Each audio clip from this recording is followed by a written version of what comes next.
Hello and welcome. You're watching the newsroom on TV360 Nigeria.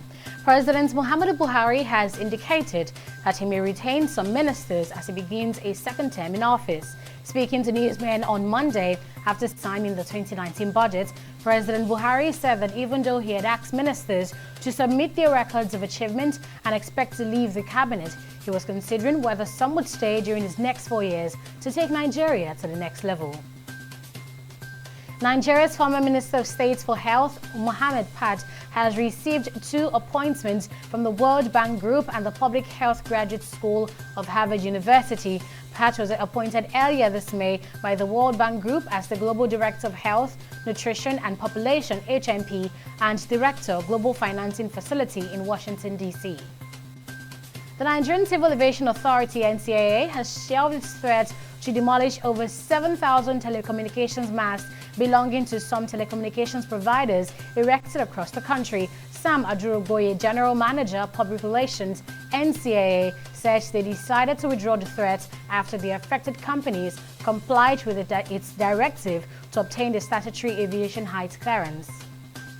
Wednesday, May 29, is work-free day to mark the 2019 presidential inauguration, and that's according to the Minister of Interior, Abdurrahman Dambazao. Although the presidential inauguration will hold on May 29th, the presidency says a more elaborate event is scheduled for June 12, which has now been designated as Nigeria's Democracy Day to honor the late MKO Abiola.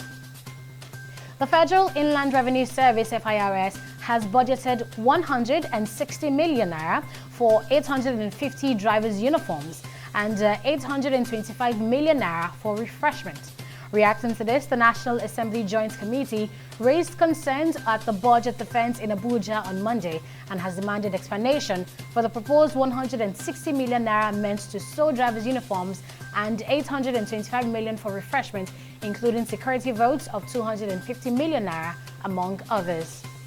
Now, out of Africa, Japanese police say 3 people have died after a knife-wielding man attacked a group of school children waiting at a bus stop in the city of Kwasai near Tokyo. The victims are a 12-year-old girl and a 39-year-old man, while police say the attacker, a middle-aged man, has also died.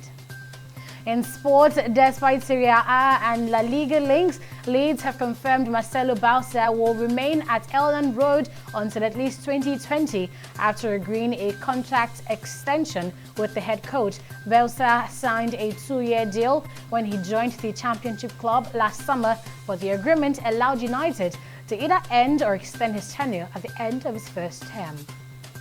And that's the latest around the world at this time. Thanks for watching the newsroom on TV360 Nigeria. Bye for now.